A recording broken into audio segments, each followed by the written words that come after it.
truly, or if I have a beer, the yeast in it, or the corn will do it too. Awesome. So I'm a mess, basically. Okay, is the camera on? Yes. All right, well, Now that you say that. No, well, I said that. Jeffrey can trim that part off so we don't shock your fans, right? Good evening, everyone. Thank you so much for coming. It is Thursday, this November 16th, and we are delighted to welcome back David Morrell for, I don't even know how many times. It's been a A while. lot of times. You and I have known each other a very long time. Absolutely, and he is here with the conclusion of the Thomas de Quincey trilogy called Ruler of the Night, which has gotten you another round of fabulous reviews. I've been very lucky with this series. The reviews have been extraordinary. I think some of them are very nostalgic about. They're saying, "Oh my God, I want more," but it's done, you know. So maybe they're saying, or it's like regret that they're so excited about. When we go to dinner, why don't we discuss another story arc, all right? Because actually, David brought this book to me in Santa Fe when I was on vacation, and he said, I've written something different. So I took it home, and as I read it, if I had known how to text then, I would have been texting you, but as it was. I remember the night we were at, Barbara and I, Barbara's an opera fan, and Santa Fe has a world-class opera.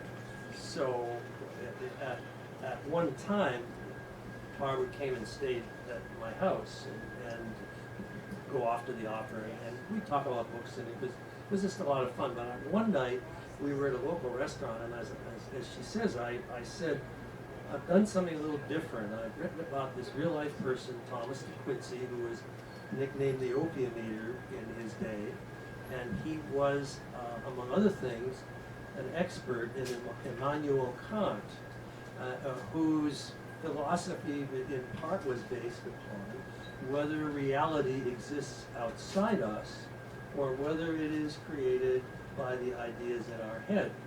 The example would be, does the earth rot, does the sun rise and set? And most people would say, of course it does, but the sun does not rise and set. The earth turns. But because of the word we apply to the activity, we are convinced that, in fact, it's the sun and not us. Or is the sky above us? And we would say yes. But where we are on the globe, the sky is actually away from us this way. And we are standing sideways on the planet. Only if we were in the Arctic would the sky be above us. So this is a simple explanation of how language affects our view of what's real.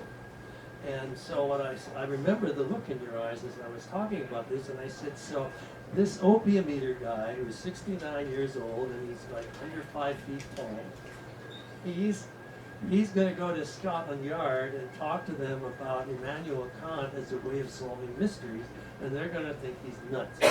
And I vividly remember your eyes. She said, I've got to read this. And it was your idea that I do through it. It was. How many of you have ever read P.D. James's one work of nonfiction, the name of which is The Mole and the Pear Mole and the Tree. Pear Tree, and it's her solution to a famous 18th century crime called the Ratcliffe Highway murders. Actually, it was in the early 19th century, in which a whole family perished, and they never caught who it was. Two families, in fact. Yeah, right. And it's just one of those things like Jack the Ripper. You know, it's gone on forever in the annals of English crime. And P.D. James came up with a solution. So as I curled up on my bed with David's manuscript, and some manuscript, you know, my favorite thing, and my pen in my hand, because Yes. that's how Can't it read is. without a pen. And I realized that David was offering a new solution to the Ratcliffe Highway murders. And I know a fair amount about them, and when I got through, I realized that his solution was way better than her solution, more believable, but there was a lot more you could do with it. So Yeah. I actually said trilogy so as not to scare you off, Well, but unfortunately, I think you've I taken took you that. literally. Yes. Well, I had a morbid fear of overstaying. That I really this man, Thomas de Quincey, had written a book called Confessions of an English Opium Eater, a very famous title, and it was the first book about drug dependency. They didn't have a word for addiction. They thought of it as a habit. And he had, because of his opium nightmares, begun to try to figure out where dreams and nightmares came from, 70 years before Freud. And his conclusion was, and I just love to do this, his conclusion was, to quote, is that the human mind is filled with chasms and sunless abysses, layer upon layer, in which there are secret chambers where alien natures can hide undetected. Sure sounds like Freud. 70 years ahead of time. And he was interested in mass murders, the Ratcliffe Highway murders in particular, which in their day paralyzed all of England. And he'd sort of invented the true crime genre in a series of essays called On Murder Considered as One of the Fine Arts, in which he praised the Ratcliffe Highway mass murderer as being a genius on the blood-soaked stage of crime. He really went to town, and in the third essay, he recreated the murders in what I call 50 blood-soaked pages. Just absolutely brilliant. And what had happened to me was that I thought the third important essay was published in 1854, and you know, sometimes you have these moments, and the moment that came to me was, what if, we know he publishes in 1854, what if 2 months later somebody starts using the essay as a blueprint to recreate the murders exactly as he wrote about them? And of course he'd be the logical suspect, because he was fixated on the murders, and at the same time he's an opium, I'm going to say addict, as I said there was no term for it, so that he's the suspect, and he has to disabuse Scotland Yard and to get them to work with a man they think is deranged because of his ideas and because of his lifestyle. So it just seized me as we go. Absolutely. I mean, I think we should point out that opium was legal. It wasn't illegal. And in fact, the British, for those of you who know about its history in the 19th century, the Opium Wars, actually used opium, took it from Afghanistan, where they could get it, and took it to China to create dependency as a trade thing, so they could then take Chinese goods back in Particularly England. the tea. Right. The tea was worth more than the opium, so they addicted China, and then got the tea in exchange and brought it back for the big bucks. And many of the Ivy League schools in the United States were funded with opium money.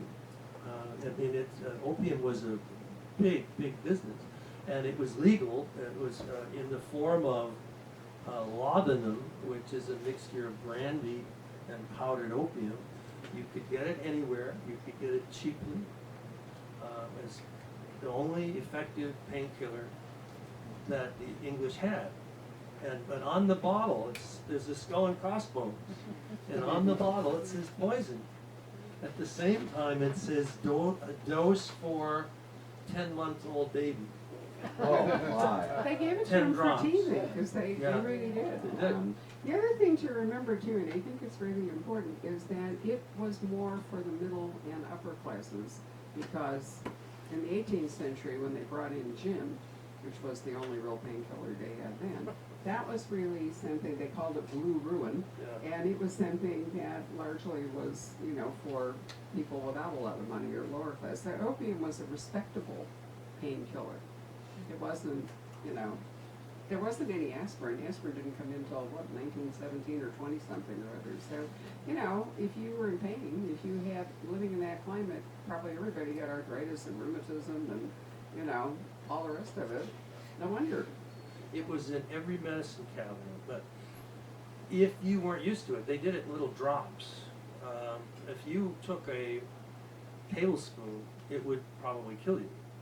And De Quincey, this is hard to believe, but it's verified, at his worst was drinking 16 ounces of it a day and writing good stuff.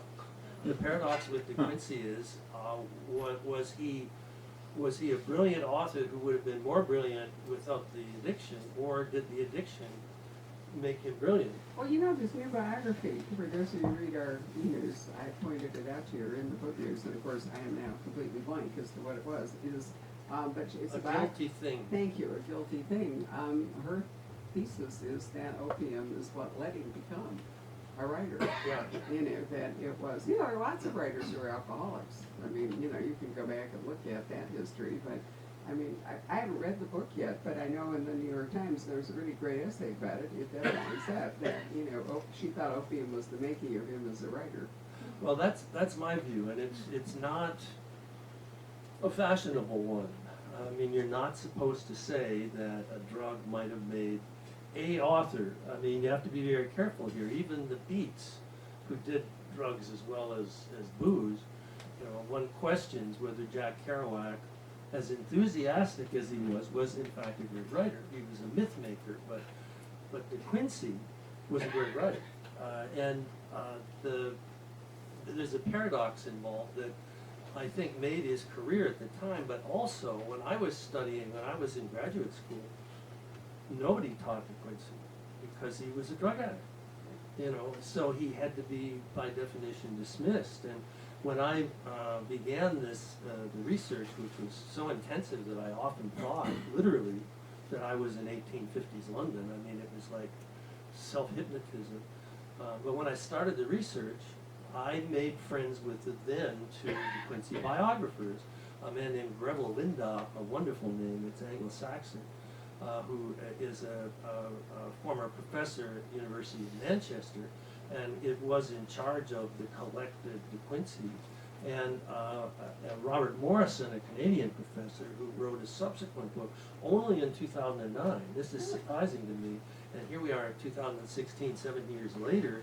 Francis Wilson brings out a new one which says something about, maybe I certainly hope with Greville and Robert and I were hoping we could get De Quincey back in the curriculum, that people would get excited and begin teaching him again, because he's a neglected genius. Part of the reason I mentioned this is that he didn't write Confessions of an Opium Eater to be one of these kind of, one of the memoirs of people who've overcome addiction, which, we have lots of, Did you all know that Roger Hobbs, the author, died yesterday? And they didn't announce why, and I said to my staff, it was an overdose. He's 28 years old, and sure enough, it was an overdose. So it's very dangerous, we've lost actors and a lot of people to musicians, two of them at least we know about, Jackson and Prince and so forth. So it can be really dangerous, and it's amazing that De Quincey, without really any medical knowledge, managed to regulate He lived himself. to be 74. Doing that. At a time when that was really old. And most people did not live to be 74, and he was very active to try to keep the disease at bay.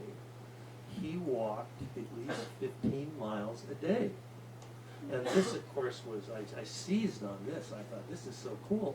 So, the convention would be, he's all messed up and he's got the drugs, so, he's going to be in bed all the time. But in fact, in real life, this guy was amazingly active. And so I thought, all right, I can, as Greville kidded me, Thomas De Quincey action hero, Oh God, it's Rambo again. It's Rambo again. But it's true that because he was he walked and walked and walked. So I could do something with that. And also, don't want to forget, in his youth, when he was 17, he had been a beggar. His life had taken a turn where he lived on Oxford Street for 6 months in the winter, begging, and the whole mythology came out of that. And of course, I could use that too. It's almost like Sherlock Holmes's, kids that help him. At one point in the books, he retreats to being the beggar that he was, so that he can survive. Right, and let's not forget Sherlock Holmes had a serious habit, and his author was a doctor. So it all ties into this. Well, if Inspector of the Dead was really the spine of the story, is the Ratcliffe Highway murders. Murder is a fine art. Right, oh, sorry, right, Spectre, but that's the second one. All right, so what, in fact, that's where I was going. What was the spine of the story in Inspector of the Dead? Well, all of them, there was a certain logic to the way I approached this. All three books would be about real-life Victorian major crimes that changed the culture, that sent shockwaves through it. So the Radcliffe Highway murders, as I said, paralyzed England. It was the first publicized mass killing. And it was the first time, it was a little bit like, if anybody can remember, back to when the events of In Cold Blood occurred, that there was a shockwave through the nation. So the second one, then, what was I going to choose? And that was the numerous attempts to assassinate Queen Victoria. Numerous. There were 8 attempts by 7 people. I love this. One guy tried to do it twice on consecutive days at the same place, and they couldn't figure all that out. And once again, as with the first one, there were certain identifying characteristics to the books, and the other was that I was going to try as much as I could to incorporate fact into the fiction so that it felt almost like a true history as much as it felt like a novel, so that you can read both books, and both Murders of Fine Art and Inspector of the Dead, and learn about Victorian society in a way that you cannot learn if you read Dickens or Trollope, to use 2 examples, because they took for granted that everybody knew the average woman's clothes weighed 37 pounds. And so they didn't bother to explain it. And what I did is I read a lot of the Victorian novels to get in the mood, but I quickly realized that by pairing them with the Victorian culture studies that I was reading, that I could find ways. One example would be Queen Victoria. How do you characterize her without overloading it with a lot of research? And the choice I made was I had discovered that Queen Victoria's mother was very ambitious and wanted to live through her daughter's eventual queenship, if that's a word. Had from the age of 4 on put clumps of holly under Victoria's collar. Now, holly is a sharp, stiff, brittle leaf. It's painful, even just to brush against it. You do not like it. And it was under her collar in a way that it would stop hurting her if she stood perfectly straight. So for the rest of her life, Victoria walked as if she had holly under her collar. And that was, for me, like the key to characterizing her. So the books, I have a friend who's a historian, and he doesn't like to read novels, but he's been enjoying these books because they have so much fact mixed in with the fiction. So there were those 2 things together. So now we arrived at book 3, and maybe you'd like to explain why everybody who bought one has a postcard inside and what it represents. You have a rare collectible postcard, everybody. That's Euston Station in England, in London, one of the first major railway terminals. This is a book about, he says he doesn't have one. Oh, We'll give you one. we'll get that. Ask the Cool. The Brewer of the Night, the real crime, the actual Victorian crime, was the first murder on an English train. And it sounds, you think, oh, well, it's like Murder on the Orient Express and all that. But the fact is that in the 1850s, trains were not the way they are now. And this is a good example of the history working to make the story a little more dramatic. The English called railway cars, which we call them, they call them carriages. And there was no central corridor in the carriage linking everybody. Instead, each carriage was composed of small, individual, isolated compartments that could seat no more than 8 people. 4 facing this way, 4 facing that way, very claustrophobic. The knees often touched, and the English, Victorian society, this did not make them happy. So they kind of suffered. There was a door on one side, a door on the other side, and when the train, just before the train left the station, the guard locked the door on each side, and there were bars on the window. Now, why was this? Because in the early days of trains, they were afraid that people would be carried away with the new experience, would open a window and lean out, or open a door and lean out and get hit by a pole or what have you. So for your safety, you were locked in. In real life, a banker got into a first class compartment. There was nobody else there. At the last minute, somebody else got in the compartment. The guard locked the door. Train pulled out of the station. A second guy pulled out a knife and went to work on the first one. And there was no way, no matter how much that man screamed, that he could get help, or that anybody might even know what was happening. I couldn't resist this. And the whole idea of the train as the engines, use the pun, for the Industrial Revolution, of what made England what it was in the 1800s. The first railway in the world was from Liverpool to Manchester, 35 miles. And when it was built in 1830, everybody thought this was nuts. But it turned out to be so much a success that within 25 years, there were 6,000 miles of track in England. And Much of which is still the same. Still the same. Which is why it doesn't work all that well anymore. Except when I went there, when I go there, I like it. It's better than here, I'm fascinated by the idea that, and I use this in the book, the newspapers of the time felt that by increasing speed with which you could travel from 10 miles an hour, which was the fastest you could go in a coach, to 50 or 60 miles an hour, with who knew how much more speed could be added, the newspapers feared that talked about the annihilation of time and space. Isn't that cool? I mean, the world was changing, and the telegraph system went right next to the trains, and for the first time, all of England was unified by exactly the same time everywhere.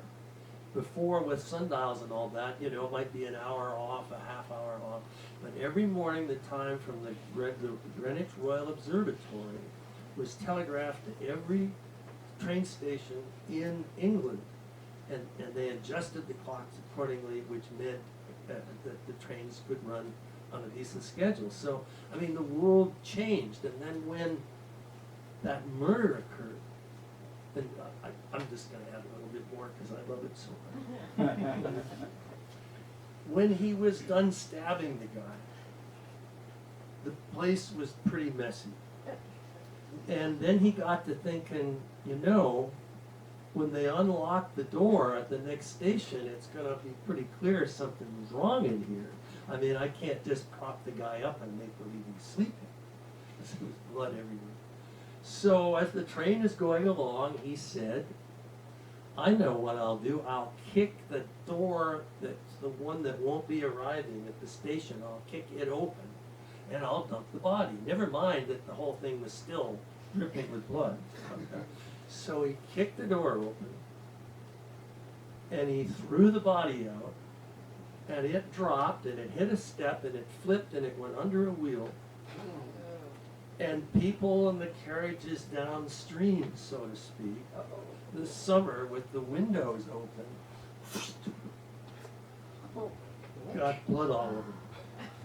Now, how could I resist writing about that? What happened to the guy that killed, I mean, the real guy? This is not a spoiler in the book at all. No. What happened? Oh, that in itself was really dramatic. I couldn't use it because it finally wound up in New York City. The guy, I explained some of his logical mistakes here. Obviously a murder had occurred. He took, in his haste, he left his hat and he took the murdered man's hat. And there were certain things that the corrections, let us say adjustments that had been made, you can't make this stuff up, that had been made to the hat, so they quickly identified who he was. And so he figured, okay, the jig is up, and he raced to Liverpool and got on a ship, a sailing ship, to go to England. Scotland Yard, figuring out what was going on, raced to Liverpool and got on a steamship. And they raced and they reached New York City before the sailing ship, and we're waiting for him when he got out. Isn't that cool? But I couldn't use it because I had London. Was he just nuts? I mean, was there any reason He for wasn't the crime? smart. No, he wanted the money. It was theft. Oh, the banker had money. with Yeah. it. Oh, okay, that's the Yeah. part we Yeah, missed. no, no. Sorry, I didn't No, realize he was. carrying I money. thought the fact that the banker. No, he had money on him. The Oh, guy okay. was. He said, "Hey, this is cool. You know, I'll just rob him," and it got out of control. And then what am I going to do now? But it's a great and there's in. I always give the sources in the book. At the end, I mention a historical version. I mean the academic or whatever we want to call it story of the real murder and how the chase evolved with the steamship and the sailing ship and all that. So if you're interested, you can track that down. I love it. That's absolutely terrific. Well, now you know why you have Euston Station, which I might add is still there in London, and you can still In its day, go there. it was like Grand Central Station. Now it's nothing. It looks like a bus station. But in its day, what you see in the card, that was the largest arch of its kind in the world. And when you drove through it, and in the book, I describe what it was like to be in the Great Hall when you enter. It's like Grand Central Station, and at the end of the of Brewer the Night in the afterword, I mentioned that if you go to the Brewer the Night page on my website, there are 4 photo essays that I created of the time and what everything looked like, and in addition to the image that you guys have, I also have an image of the Great Hall, a photograph and an illustration of the time, so you can look at it and say, wow, this was something else. At the time, King's Cross hadn't been built? It may have. I'm not up on all of them. Oh. There were I think 5. Don't hold me to this. 5, maybe 5 other stations. They were built in a periphery. Yeah, it was the northern. It was up at the north. They of were. London. They didn't want. London is divided into the city of London and the city of Westminster in those days, at least. And they didn't want the stations in the city of London, so it had a. Like this. But it's still the case, if you want to travel by train in England, you have to cross London to get to the train station from where the direction of the train will go to that part of England. Like so. There's not a central station where you go there and then you can get on a train to go anywhere. You actually have to go. P.D. James, did I ever tell you this? She was here once and she was telling us about reader feedback and mistakes she had made. And in one of her books, she had people taking the train from the wrong station in London. And she said she got all kinds of letters saying, yeah. You can't, St. Pancras, whatever. And then she said she got one very kind letter from an elderly reader who said, I too, she said, have had this experience that I wound up having to change it, so-and-so and so-and-so. Because that's the case. If you went wrong, Yeah. you would have then had to go in weird stages across country to catch up with the railroad line. And one of the other things that happened, which I've always thought was so interesting, England was one of the first countries to adapt canals to industrial use, and it was Wedgwood, because he was up in the north where the pottery stuff was made, and shipping his pottery by horse and wagon broke it. So he formed a company and created a canal because he could float his stuff, down to market without breaking it. So canals for a while were the major industrial artery in England.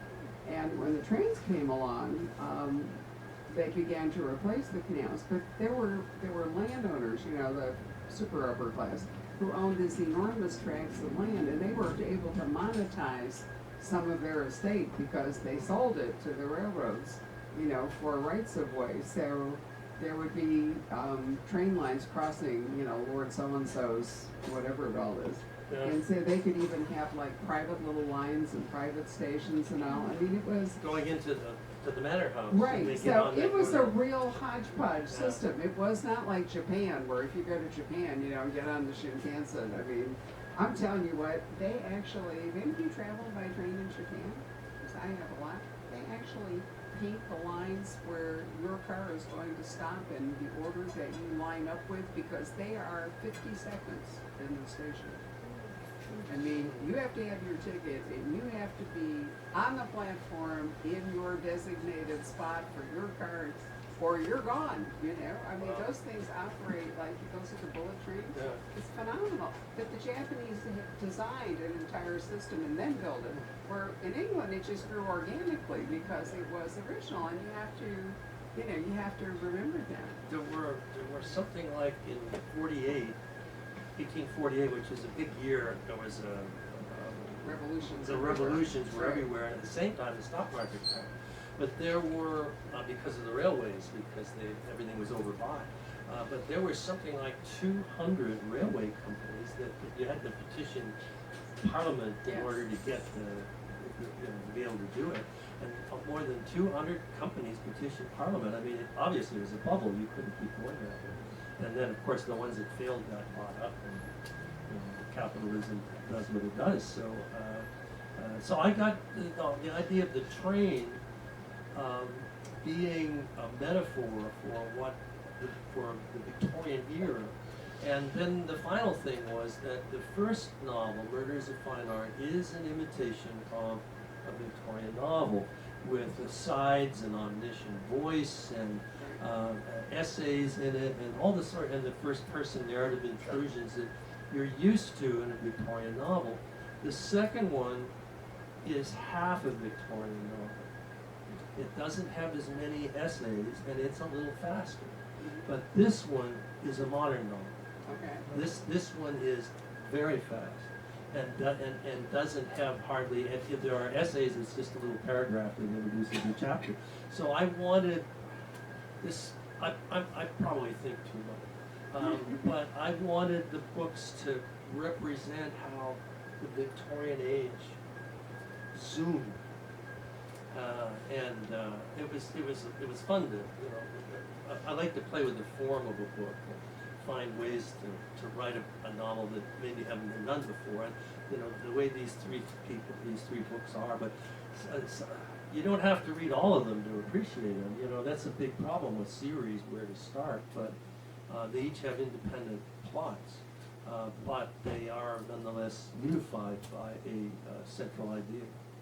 So you've written so many different books and so many different voices now. How do you get yourself into a different century and a different voice? Was it immersion reading? Yeah, it's. I think you heard me talk about being a kind of method acting author. But somebody said recently, and I wish I could remember the name. I'd like to cite when I can. But they said, you know, the bromide for writing is write what you know about, which always felt a little uncomfortable to me, because you quickly run out of Things you did. yeah. So, but twist that around and say know what you write about, which is a whole different thing. And I have often picked topics, photography, for example, in a book called Double Image, that I wanted to learn about. So I thought, all right, I'm going to write a thriller about photography, so that the research will allow me to learn something about what I'm writing about. And my view, maybe it sounds stuffy, but I think if I write a book, when I'm done, it should make me fuller. You know, I should be bigger because of it. And a lot of it would be because of what I learned in order to write it. And also, you know, that I found a new way, perhaps, to write about that subject. So whenever I finish, I always feel really jazzed, as I said, fuller, bigger. And so a lot of it is the desire to learn about something, and I'd always been interested in the Victorian. And when I heard about De Quincey, and I realized how fascinating he was, both as a writer and also as this, we wouldn't know anything about the private life of Wordsworth and Coleridge and other poets that lived in the Lake District if not for De Quincey, who stalked them. Who, when he was a college student, he showed up at Wordsworth's door, and the next thing you know, he's living in Grassmere where Wordsworth lived, and when Wordsworth moved out of Dove Cottage, De Quincey moved in. And so he could live and sleep and eat where his idol. And he worked with them. He was instrumental in helping them with projects. And when I was with Greville Lindop up in Grassmere, we went up there and met, and he took me where Wordsworth and De Quincey walked.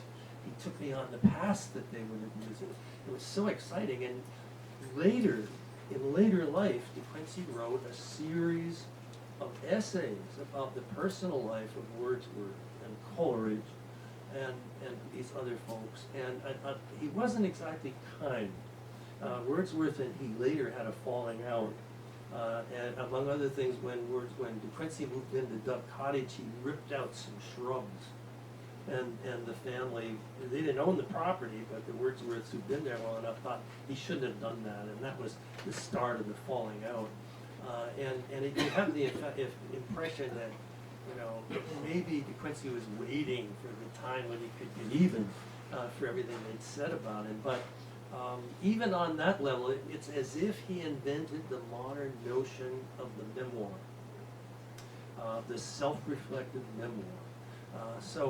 Anyway, when I figured what an amazing subject and so dramatic his life had been, I just couldn't resist. And at that point, I got a lot of resistance from fellow authors who said, Rambo, contemporary American subjects, do you really want to do this? And the challenge, of course, was could I do it so that I knew about the Victorians enough that nobody could tell me that I hadn't got it right. So for several years, maybe 2 or 3 or even 4, it's been 7 years now, so it's been I literally only, I always get the grammar wrong, read only those books that were related to De Quincey, the 1850s London, to the Victorian era and Victorian literature. And it was, in effect, a self-earned doctorate in the subject. And it was wonderful. As for 7 years, I have this big map, and I can get around in 1851 London, truly, as if I lived there. And it's different. Some of it still works. Some of it's still You there. can do that. Yeah. But I've known you long enough, I'm gonna have to get myself some water. I've used this, I will, so. that's all right. Talk to them a little bit about not just the reading you've done, but the skills you have acquired. I'm thinking about your knives. Okay, I'll you be get right a back. drink of water. I'm gonna get some water. Okay, we may never see her again. Right. Well, the research, I think that when I start a project, I write a little letter to myself, and it's a question of time. Why would I spend a year on a project? And there has to be something about the subject matter, something about the way the book is written, and all of that I feel would stimulate me, would keep my attention for the year or more that it takes to write a book. And believe me, you go out every day to write 5 pages a day on a project. After you're into that for 6 months, believe me, the doubts set in. You know the project. Betty is, I want to add here, my good friend and wonderful novelist, Betty Webb, is she's always kind enough to come when I'm speaking. She's written many different kinds of books, but her desert, then there's another word after it, Desert Vengeance, and Desert Wind, and there's so many of them. And anyhow, I love to say that she's one of the few authors who wrote a book that the legislature of the state in which she lived was required to read it. And that happened here in Arizona. Desert Wives? Lives, yeah, Yeah. desert lives. Yeah. Oh, Uh, polygamy. Anyhow, yeah, about the polygamy. Anyhow, she's nodding because she knows what I'm talking about. Believe me, after in the 6th month or even the 3rd month, along with about the first 100 pages, then the doubts set in. But if you can be committed to the subject matter and you're learning more and more, then the doubts will vanish. So to accomplish some of this, I've done some kind of Walter Mitty things. For a book called Testament, I went to the National Outdoor Leadership School in Lander, Wyoming, and I took a wilderness guide course which required me to live in the mountains for 30 days. And I lost 30 pounds doing it. It was very, the climax was they took away all our food and they showed us a compass, we had a compass and a map and a canteen, and they said 3 days from now, on the other side of the Rocky Mountain on the Continental Divide, we'll pick you up. And boy, you better be able to read the map well, because you might not get to where they're waiting for you. And perhaps the two most exciting things apart from that were, for a book called The Protector, I wanted to have a car chase, but I wanted to do the chase so that it was the way it would happen in life, not in the movies, because the movies get it wrong. And so I asked a friend of mine who worked for the Diplomatic Security Service, who told me to go to the Bill Scott Raceway, that's where they learned to car fight. So off I went. I spent a week there crashing cars and doing the spins and running barricades, and it was wonderful. And then for a book called The Shimmer, which is about the Marfa Lights, mysterious Marfa Lights in West Texas, the lights had been chased by military aircraft during the Second World War, and I wanted to replicate that experience. And of course, so what am I going to do? Say, oh, he got in the plane and he chased them. I mean, it helps if you know a little bit about planes. So I live in Santa Fe, and I went to the Sierra Aviation School there, and I started. They showed me what was required, so I could write about it. But I got fascinated, and I finally got my private pilot's license. So I And the plane. and I have a Left the plane. out. I have a plane. I do, little plane. My wife calls it a lawnmower in the sky. But you've flown it over here. I have. I couldn't do it this time because I have to go to Houston. But I've flown here a couple of times when I'm talking. It's a 2.5 hour from Santa Fe. It's very, very pretty. The challenge coming in here, I go to the Scottsdale airport, and there's a ridge of high hills, some might call them mountains, and as soon as you get past them, you enter airspace where you have to descend rapidly in order to get under the airspace for Phoenix International. And so that's always fun to come over there and then immediately drop like 3,000 feet. It's controlled, and but you have to know ahead of time that's what you're doing. And in addition, the air at one altitude is different from the air at another in terms of its density and its relationship of gases. So the one essential component of an aircraft is the air gas, what they call a mixture ratio, and there's a shaft you move in and out to adjust it. And when you descend, now you're below 3,000 feet, and that requires a different adjustment, or as you come into land, you might not have any engine power. So you have to remember as you're going down also to put that sucker in so that you've got the right fuel mixture. So anyway, It's amazing to me that you survived writing novels.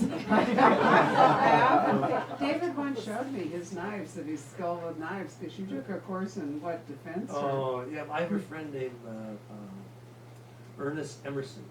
And Ernest makes knives for the military. They're folding knives, and they're extremely useful. I mean, they're weapons, they're tools. They can open with a flip of your finger along a button that's on the side of the blade. And one of his knives is on the cover of the hardback of the Protector. And so Ernest said, I'd forgotten this. You know, and of late as I get older, I can feel it. So he said, you should take one of my, there it is. You know, this is, maybe we could pass it around. Would you mind if we pass No, it it's around? fine. So maybe, and it's an embossed cover, so you You can feel it. can feel it. So I was, he said, you should take a knife fighting class from me. I said, I said, yes, I should. So I went out to the Simi Valley where he had all these military and law enforcement people. And I knew it was going to be a little weird when we were doing this stuff, and you know, we heard this rattle, rattle, rattle above us, and you know, the leaves, a couple of leaves were falling, and then I realized we were downwind of the shotgun range, and that we were getting all the pellets spreading the leaves, so that no longer worked. So they moved into a building which was too cramped. And so the first day, the answer to the knife fighting thing is run. It's bad, bad, bad. But we were grappling, and that night I went back to my hotel and I had bruises all over me. I mean, a lot of the bruises were where people had gripped me so hard to wrench me that I had these bruises. And the next day, along about noon, I broke my collarbone. Zigging and zagging, and fell, and I hit right here, and it snapped this. And I swear to God, the bone was going in and out like that. And I was in shock. I mean, I didn't have any pain because I was in shock. But I got a lot of points out of it because they got some ice and they figured out some half-ass sling for me. And I finished the last 2 hours of the course, so I have my Ernest Emerson, you know, then I finished the course, and then I had to figure out how the hell to get home, you know, on the airplane with a suitcase. And they thought Rambo was fiction. It's right here. You know, on a cold day, I feel it. I bet you did. Maybe people would like to ask you You know, questions. do you have any? They're a good bunch. They seem, you know, Right. bright. Right? I see the eyes are Challenge people. Yes, sir. I remember years ago reading a book about addiction, Dangerous to Man or something like that. Well, anyway, they talked about opium and how people, some people can control, and they'll live into their 60s and 70s Yeah. and function their whole life, and nobody even knows they're addicted. Some people can drink, and Yeah, other people same thing. become alcoholics. Yeah, isn't it? same thing. At the time, there was a big debate about opium, whether it was a sedative or whether it was an exciter. And some people who were, say, depressed, they gave them opium. And for DeQuincy, most of the time it was an exciter. It was like speed for him. Yeah, for him it was. It's a paradoxical. I mean, I don't know anything about opium apart from DeQuincy, but it Didn't do works your great. research. I did not do my research. Yes, What are you working on now? I am. But the question is, what am I working on now? And the answer is Victorian withdrawal. You know, given my experience with DeQuincy, I have not written anything since June. I shouldn't say that. I have written. I wrote something for a 50th year anniversary reissue of Ira Levin's Rosemary's Baby that's coming out from Pegasus. And I did some other You nonfiction. do short stories and things too. I do. I have the last thing I finished in fiction is called Rambo on Their Minds, which I co-wrote with Gail Linz for a really special project that's coming out next year called Matchup. Oh, this is the one where Diana's doing a thing with Steve Berry. There's Yeah. a mashup. Diana Gabaldon and Steve Berry. I've forgotten about They it. did, and Yeah, it's and he's going to be here in April, and she said if she's here, she's going to come in, and then they'll talk about it. But trying to imagine Steve Berry and Outlander together just really kind of blows me away. well, it's the It's idea a of male great and idea. female, female and male Right. authors who have characters they're known for, and to match them up. I did mine logically with Gail Linz, who with me co-founded International Thriller Writers, who's bringing out the anthology, and Gail has a set of characters, and we figured out a way to bring. He's not in it, but he's in it all through to bring Rambo in it. in a way that I think will satisfy a lot of people, and it's also, in its way, quite funny. So Steve said when he was finished reading it, he said, and I hate to say this, he said, very clever. So that's big for Steve, that's good. So I did that, and so I'm struggling because the world has changed. We live in the last, this election cycle has changed the appearance of how we look at the American character, and I do not talk politics, but everyone agrees that the contrasts in the culture have become more obvious and extreme.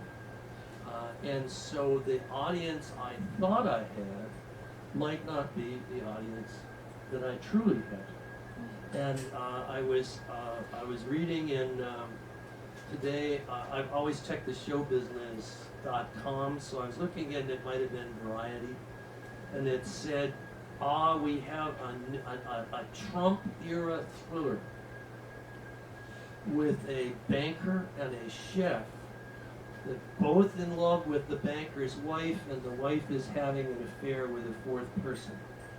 And what will happen to all this? And I thought, a Trump-era thriller. And I'm not talking about the president-elect or anything. The world changed. And so I'm thinking, how does, given that it takes a year to write a book, what kind of book do I wish to write in my first return to the modern world? So this has been something that's been working on me, and because next year is the 45th anniversary of First Blood. It's hard to believe, 45 years. Rambo, First Blood, the novel, and all that. And, I've seen so many changes, and I maybe kid myself, but other writers come to me and say, what are you working on now? Because they expect something different. They expect something, that, oh gosh, I never thought of that. Just as me saying I'm going to write about Victorian England, how nutty is David this time?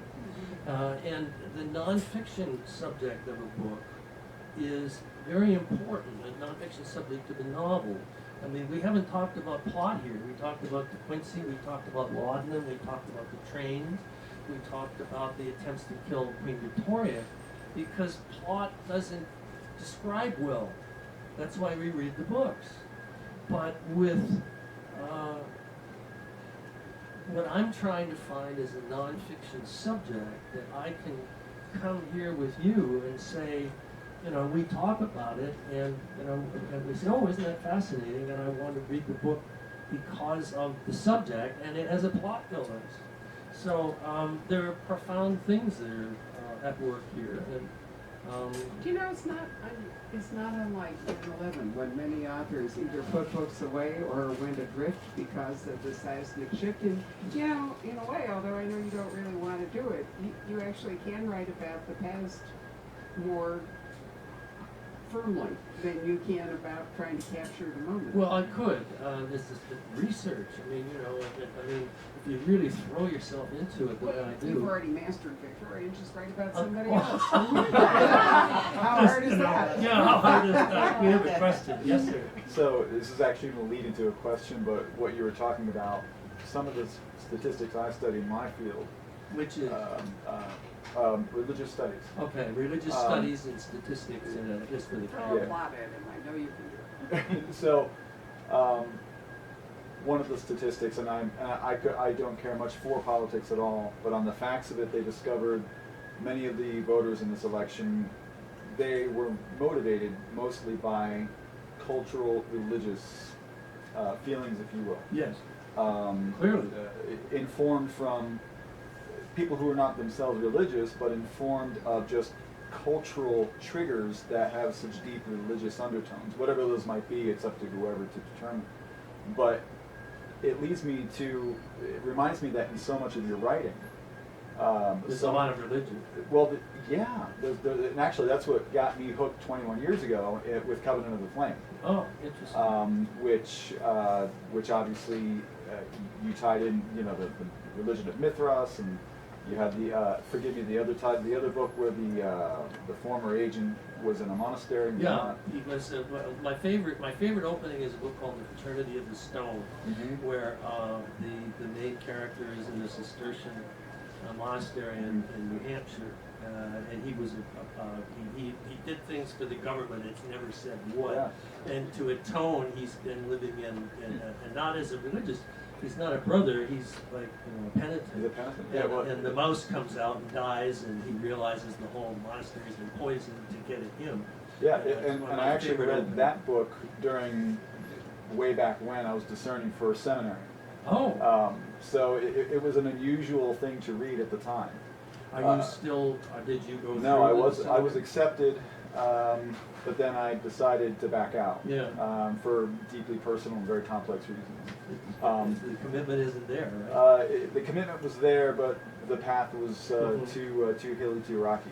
Mhm. So, but That's an interesting phrase. yeah, but my question about Covenant of the Flame, it was, as far as I can remember, it's the only book you wrote from the perspective of a woman. Yes. How did you prepare for that?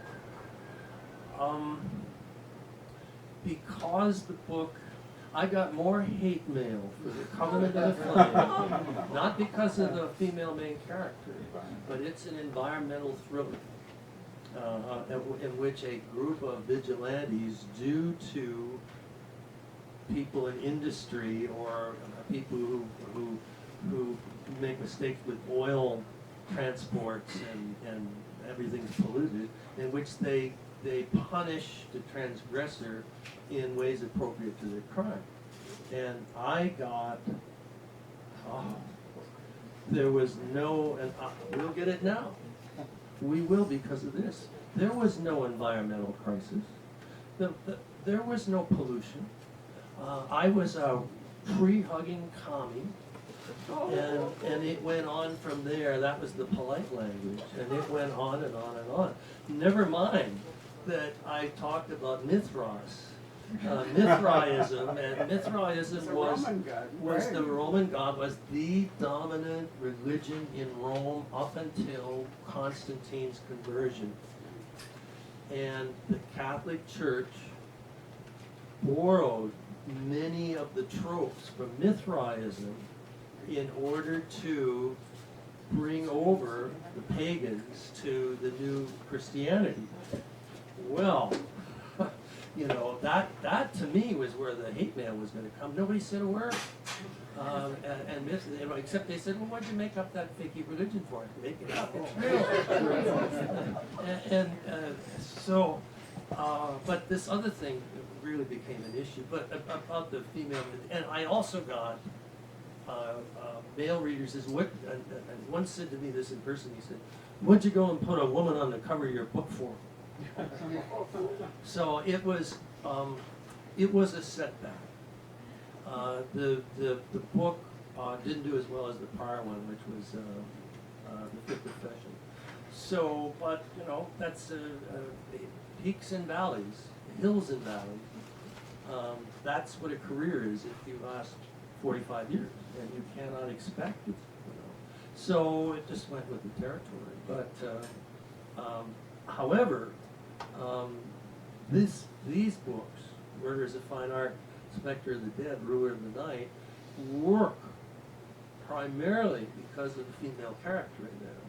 De Quincey had a daughter named Emily, the youngest, and he was 69 at the time these books occur, and she was 21 when the book started, and then she was 22. I mean, that's granddaughter, grandfather ratio, but he was the father, and she was his caretaker. He had other daughters, but they were no longer in the country. One was in Ireland, one was in India, and she was, and we may get to something you said once here that really shook me up. She was the key to getting to the character because De Quincey was a drug addict. So how I can say, oh, he was brilliant and he was funny and Freud and all that, yeah, but. So we had the crime, we had the introduction of Scotland Yard's detectives, they heard about De Quincey, they knew he'd written about these murders, so he's the guy, let's go find him, and now we have the confrontation. And I'm thinking, how am I going to introduce him so that the audience likes him? And I thought, the daughter. And I could do it. Suddenly it's first person, very shocking, from the Journal of Emily De Quincey, very shocking. But Dickens did it, so I figured, hey, I'm in good hands. And he, so there she is, and the day I knew the books depended on this, on her tone. And I remember the day I said, all right, here we go, folks. Can I write a first person female voice and make it feel authentic, and at the same time make us love this guy because she loves him? That's the trick, that's the key. And this voice came to me. And I mean, I'm not kidding. Betty knows what I'm talking about. Sometimes the muse speaks, and the voice came, and I wrote down, I'd never written like it before, and I don't usually do this, but I finished the work for the day, and I went to my wife and I said, I'm going to read something to you, and I never do it. I said, just tell me, because usually if you read it out loud, you can tell if it stinks. That's why I read it out loud if I ever do. And I read it to her, and she was laughing, and I was laughing, and I said, I think this works. So off we went. Now, do you remember what you said to me? My big moment. The reason I wrote these books was in 2009, my granddaughter Natalie died, and she was 14. And part of my determination to get out of the 21st century, as disturbing as it is, was to escape my grief, because she died from a rare bone cancer called Ewing sarcoma. My son, 15-year-old Matthew, died from the same disease in 1987, and it's not inherited, and only 200 people get it each year. So what are the odds? You feel crushed. And I just wanted to get out of Dodge so bad. So there I was, and escaping. And what Barbara said to me was, did it ever occur to you that Emily is your granddaughter? And that in writing the book, you were somehow rechanneling your grief in a way that brought her back and made her the kind of woman you wish she had lived to become. And that was at the end, yeah, wow. And that was at the end of Inspector the Dead when that occurred to me. So writing this book, that was now in my head. I was no longer innocent. But I don't, you won't find it on the page, but I was now aware of it. This is, when I teach writing, I talk about self-psychoanalysis, about understanding why we do what we do and why we write the kinds of stories we do. And often if we look just a certain way at the kinds of things, Brotherhood of the Rose is about orphans. I was in an orphanage. But I didn't realize the connection until I was halfway through the book. And so our experiences sometimes dictate to us the kinds of stories that we will write, and become what I call the autobiography of our souls, even if we're writing through it. I think you actually literally have written to save your life. Could be. No, I do think Yeah. so. I really I do. had a- You I- also I've have had an stuff. incredible wife. We should really give a shout out to Donna. Donna is just Yeah. remarkable, and I often think, Yeah. she too is in these books all the way through. She found Rambo. She found the name. Huh. It's an apple. We were very poor and stayed so poor, and she'd gone out to grocery shop with the little we had, and to economize, she stopped at the side of the road where there was an apple stand, and I was struggling to find the name for the character. There was a blank, there would be a blank and then the sentence, and she came home with these apples, and she said, eat this apple, this is a really good apple, and I'm writing and the genius at work, and leave me alone and get out of here, And I love the metaphor, eat the apple, right? And all that that implies. And finally I relented and she insisted. And I bit into the apple and oh my, it was a good apple. And what do you say? God, that is a good apple. What's it called? A Rambo apple. Rambo apples are what Johnny Appleseed planted, John Chapman, when he went through Pennsylvania, Ohio, and Indiana. And Rambo apples are major in central Pennsylvania where Penn State is. Now, that's just one example. I think she channels the universe. She's pretty fit, been married over 50 years, and she surprises me every day. Yes, sir. Was your orphanage a secular orphanage? It was St. Agatha. It was a Catholic school. The nuns lined us up. I was about 3 years old. I still remember it.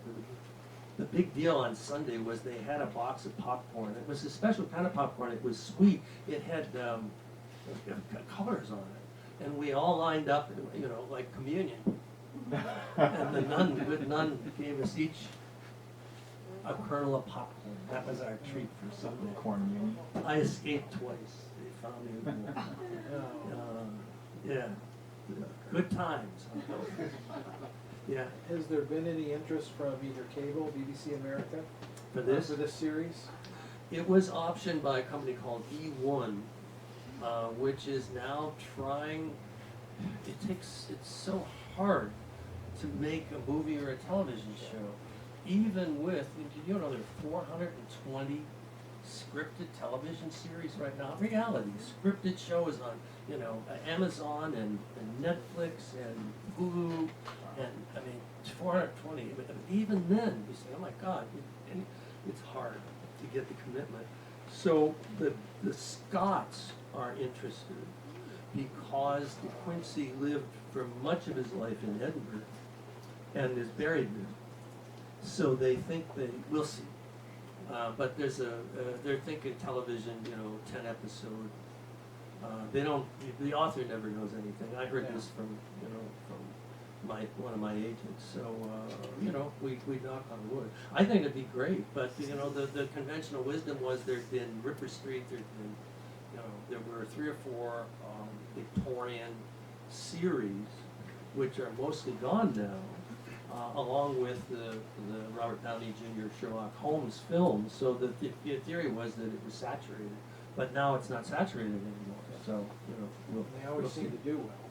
They do. I think, and Queen Victoria is now going to be the subject of a mini-series. And to get a plug-in for The Crown, Queen Elizabeth, oh boy, Peter Morgan's scripts for that, oh my God.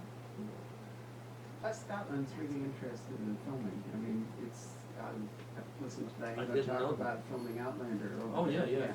So they've got a lot. They've already got that. It's like Vancouver, which is, a big film capital. They've invested in sound stations and all Toronto that. too. In Scotland, I mean, the big challenge there is they don't have to build the castles and everything. No, They're they're already not there. there. But on the other Yeah. hand, they're not inside a sound stage and they're not weatherproof, and so it's a different deal. But it would be very expensive to do the To De recreate Quincey London. unless you were where that stuff already exists, because And it it kind just of cost does. a fortune. It kind of does. I mean, it's this old Edinburgh, Yeah. I guess it could Right. fake for Even London. Glasgow. Yeah. And Yeah. Glasgow too. It could, actually, I'm trying to remember if you cruise down the Danube right before you get to Hungary, I'm going blank. I think it's between Austria and Hungary, there's a stop that you always make, and it's one of those little countries. But anyway, they're making all their money functioning because the city, they were too poor to improve the city, so it's. So it's old city. Exactly, Ah. and they're using it for the backdrop for all kinds of film and so forth, because they don't have to build it all, and they don't have a lot of other stuff going Yeah. on, so it's perfect. I'm sorry I'm having this big It's not point, but Luxembourg? now, if you look at any of the Rhine River, not the Rhine, the Danube River cruises, it's the stop before Budapest is the best I can tell you at the moment. It'll kind of see why you're signing. There's a sign there, you can just see it, right? Yeah. Well, I want to thank David and I want to thank all of you. Thank you. An hour we know is about your limit for sitting in these seats. But we've been here a So, bit now. We have, And right. you all seem very alert, and So so if you, greatly appreciate it. David's going to migrate over to the wooden table and you're welcome to chat with him and take photos now. But first, let's thank him for coming back.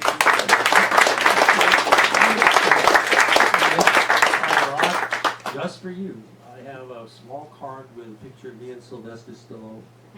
So you each get one of these Oh, cards. you get that It's a hell of and a Houston thing. It's Station. just I mean, what amazing. better? Is that it, Susan? Are you There we passing go. around? Oh, there you go. I Here we love go. it. So My- you can have you and Sly, There we huh? go. Yes. Okay, Gotta have so- something extra for coming out on this. If you guys would mind standing up and folding up your chairs and leaning them on the wall, and David, if you would hop over to that, I'll take your microphone and take your water bottle.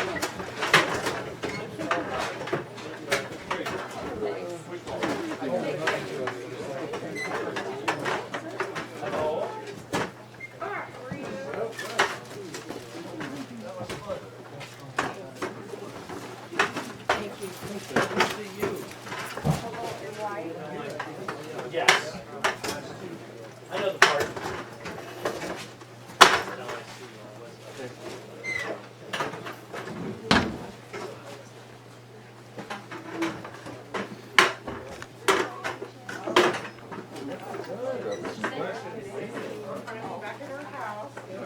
You're actually number 2 in line.